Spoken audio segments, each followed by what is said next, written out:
Frank Giavella, Awards Daily. Sundance 2024 is off and running, and one of the most audacious and exciting films that just world premiered is the hot title Sebastian. I'm happy to have the Finnish-British writer-director Mikko and his lead Ruaridh here. Hi, guys. Welcome. Hey, thank you for having Thank us. you. How's the Sundance experience been so far? Oh my God, incredible. This festival is amazing. Amazing. I mean, it's amazing to be here for us. In the first instance, it's my first time here, and I mean, it's quite overwhelming, kind of orienting ourselves around it, but but it's great. And we had the premiere last night, world premiere, so that was a wonderful experience. Yeah. It's fantastic. Well, I love the film. I've seen it twice now, and I think it's one of the best queer films to come out in quite a long time, actually. Wow. So we seem to be going through this period of Puritanism, certainly here in this country, but I think kind of worldwide when it comes to cinema. I applaud you for not shying away from depicting authentic sexual situations.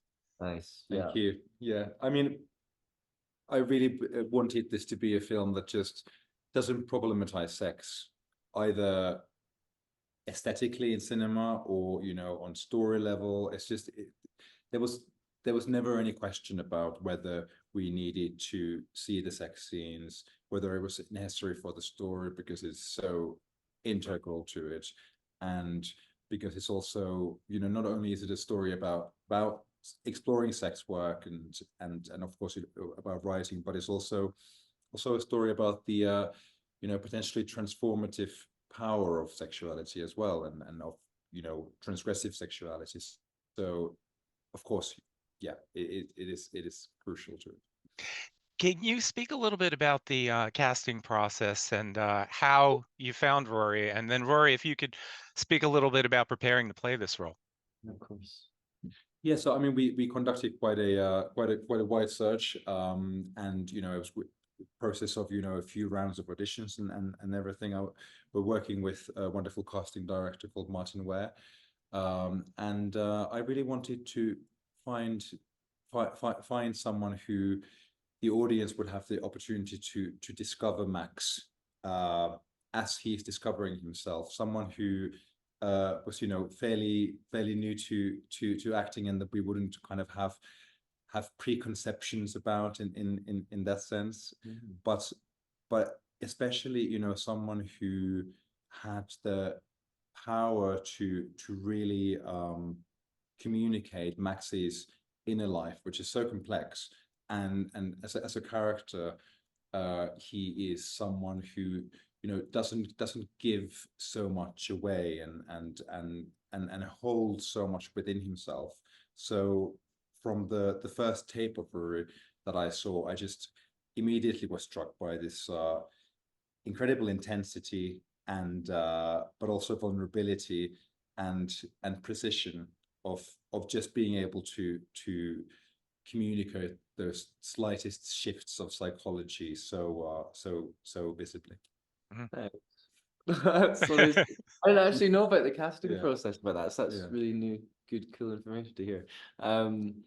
Yeah, for me it was like I read the brief in the same way that you get any other audition through, and I was just like so struck by it. It was so rare that you get something that is such a beautiful study of character and what seemed like such an incredible journey for a character to go on, and obviously the chance to, like, it was the first time something came through, was like the possibility to be a lead in a film, and it was like really exciting and interesting.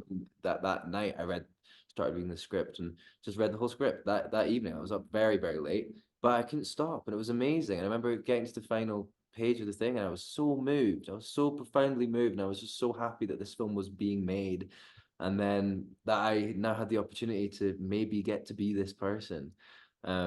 And from the get-go, after even the first audition, I'd started my prep and research. I don't know what it was. I don't know why. It was probably, in hindsight, stupid, if I hadn't got the part. But I just went in every single book reference, every single like film that was talked about. Obviously, it's so literature heavy, and I'm like really into my books anyway, so it was a really nice timing.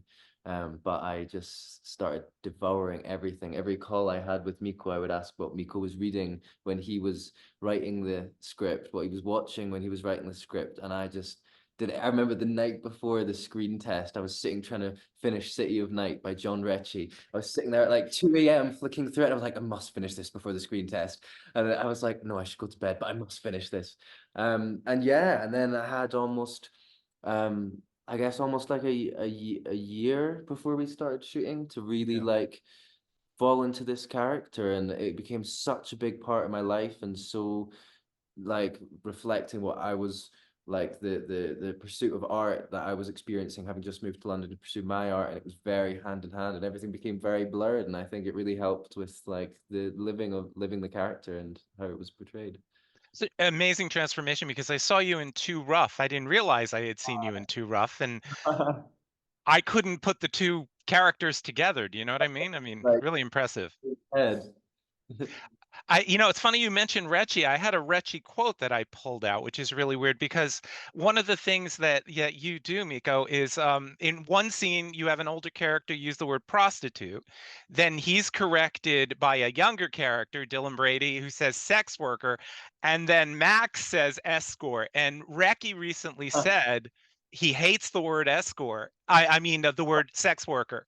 He says, call me a whore, a prostitute, anything but sex worker. It disrespects the proud tradition of whoring.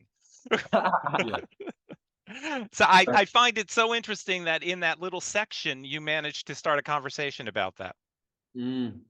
Absolutely. I mean, I think it is interesting, like thinking about of course, the different labels and what they mean to people, and also the different ways that we then find empowerment as well through the labels. It's the same thing as thinking about the word queer, for instance, how we've now reappropriated that as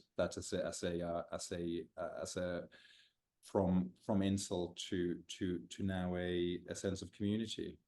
So yeah, it's very interesting to kind of think about how words shift with time, and how we may use them in different ways to identify ourselves. I appreciate how I think you're a subversive filmmaker, and that's a compliment. And I appreciate, like, for instance, where the film is going. You slyly make us squirm by thinking, oh no, it's going to go into one of those looking for Mr. Goodbar directions that we expect these queer films to go into, and then you surprise us.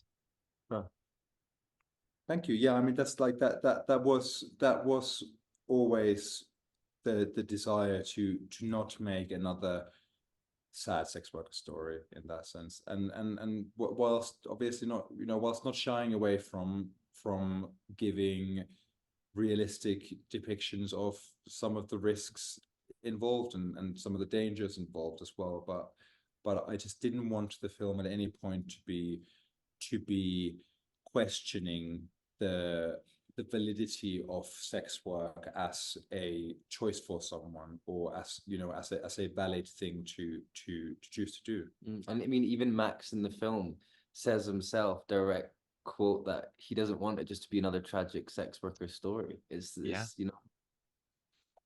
Yeah, it's perfect. And one of the questions the film puts forth is whether it's necessary to live the experience you're writing about, or you're embodying in this case.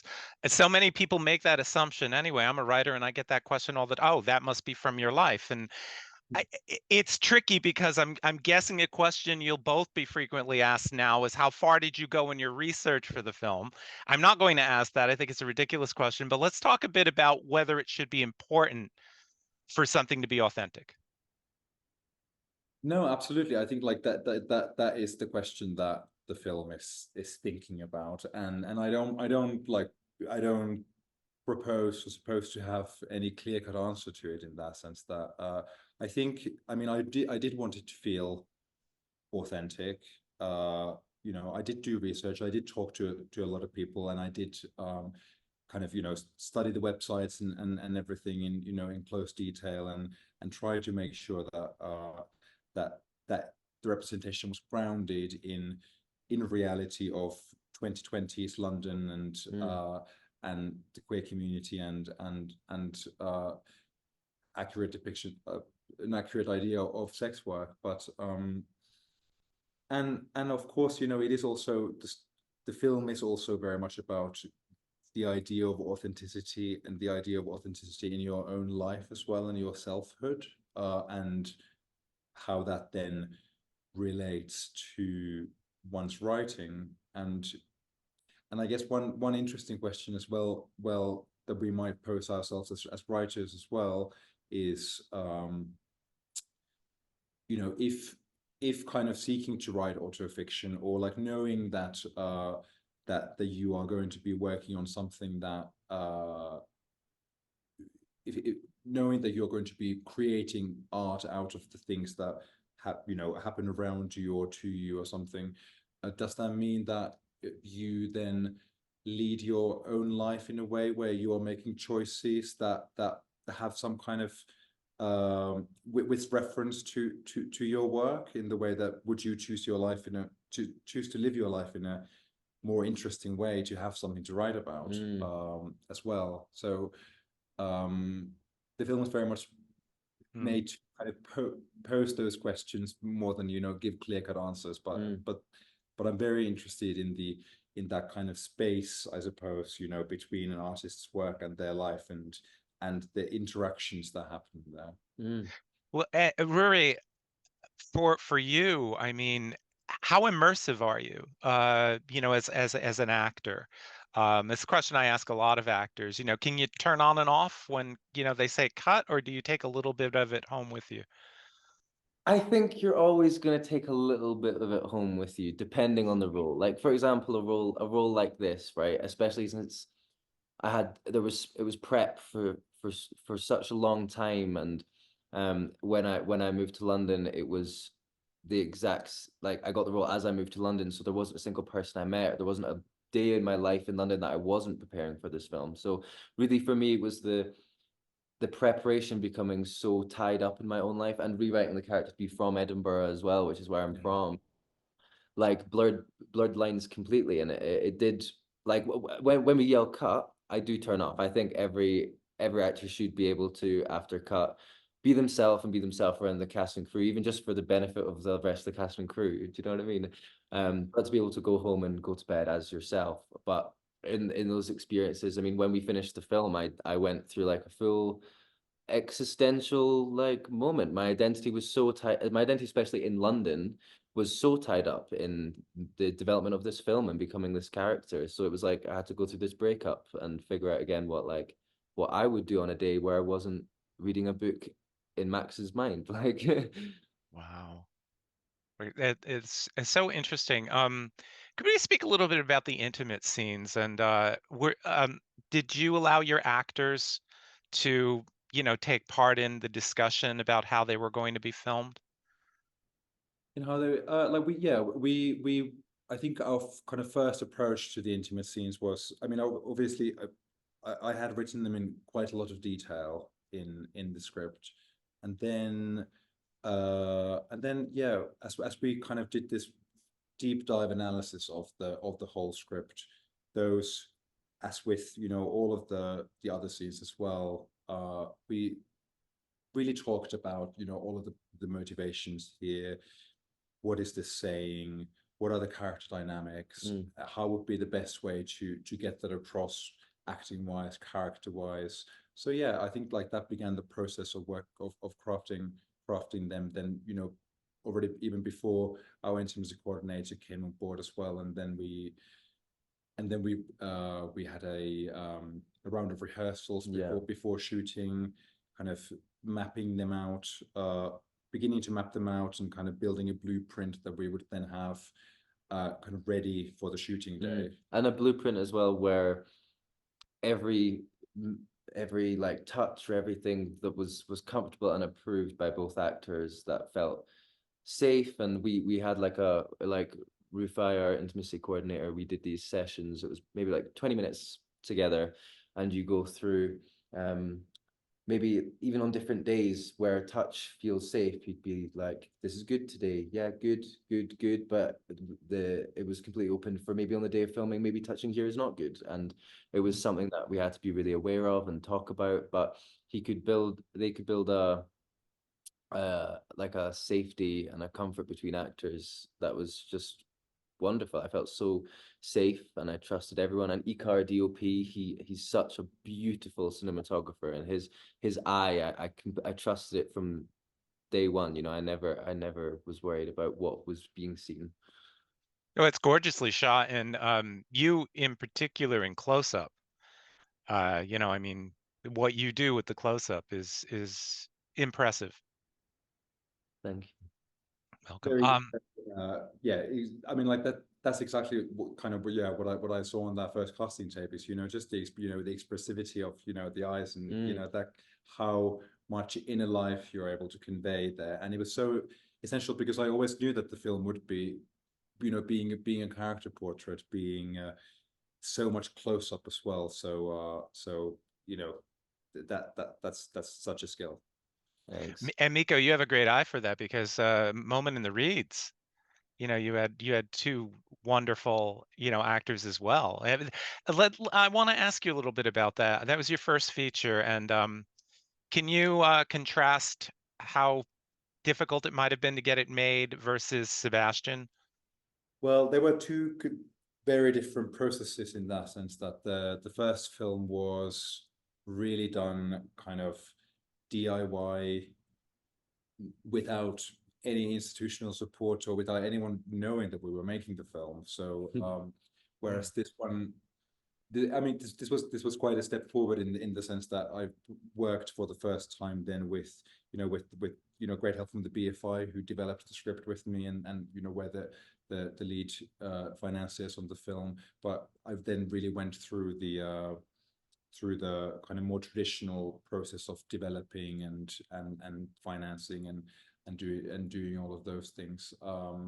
But so yeah, with the first one, we never kind of had to ask the question even of like, do we have the permission to make this? Whereas, of course, with this one, we were very lucky to, you know, find those partners who believed in telling the story in such an uncompromising way. But of course, you know, you know, we still had to, you know, financing was still not, you know, the easiest thing, of course, for a project like this, and you really have to find the people who believe in it to. Well, Rory, can you speak a little bit about your career trajectory so far, what you've, you know, decided to take, and whether that's a factor moving forward, you know, the type of actor you want to be? Yeah, totally. I mean, it's been something that I've only began properly thinking about the last 2 years, because I did a computer science degree. Oh, I wow. was acting as a kid and then went and did a computer science degree for 4 years, and it wasn't until Too Rough that I actually saw acting as a path that I could do, that made me feel this, like that, you know, that creative fulfillment. And I don't know, the feeling that all artists and creatives, writers, filmmakers get, you know, when they're making something. Yeah. I really just wanted to follow that, and that was only like mid 2021. So it's still such a new journey, and this film has been so important for me in learning who I am as an actor, and what are my, like, what maybe are my current boundaries. And or I mean, even this film, I did things that I didn't think I could do, and there was stuff that I'd be so scared to shoot, even like, especially a lot of the like really sad moments. So I'd never really played like anger. I'd done a full breakdown before. I didn't go to drama school, so it's all like learning on the job in these moments. So it's like, how am I going to find my way into that and that kind of thing? So it was all really, really exciting. And I think I'd love to just keep like, I'd love to keep championing queer cinema, of course, but I'm also happy to, I love independent film. I just want to explore characters that are worth exploring in films, telling stories that are worth telling, really. And piggybacking on that, my last question for both of you is, what is coming up? I know that Elena is coming up next for you. Can you speak a little bit about that? And Ruaridh, if you could tell us what you have coming up. Yeah, so I mean that's a it's amongst the number of projects that I'm working on. So we don't know, you know, what's going to go first, or you know, as it always is in film. But that's a quite a different story about a period drama set in Finland, a story of two sisters and their kind of struggles against, also, you know, against the kind of conservative family and growing up at this time also of societal change and diverging from you know, those values of their parents. But that's one of a number of things that I'm looking at the moment. Okay. Ruaridh? I'm doing a bit on another independent feature that we're doing in Norway soon, which is exciting. And then I did this really fun like HBO comedy pilot in the summer, which was so different to what I'd done. I've not done any comedy before, so that was such an experience. And currently in talks with things around that and a few other projects that I'm excited about that I can't talk about right now. But yeah, just embracing everything that's coming from this film and seeing what direction I can go and what opportunities I want to take forward. Well, gentlemen, I'm just thrilled to be speaking with you. I love this film. I love it so much, and I wish you guys the best with it. Any word on distribution? Yeah. We are in talks about that and In talks. Okay. Okay. Well, I look forward to hearing about it. Thank you guys so much. Really appreciate you taking the time It's such out. a pleasure talking to you. Thank you. Likewise. Enjoy the rest of the festival. Thank you so much. Have a great day. You too. Bye-bye, guys. Bye.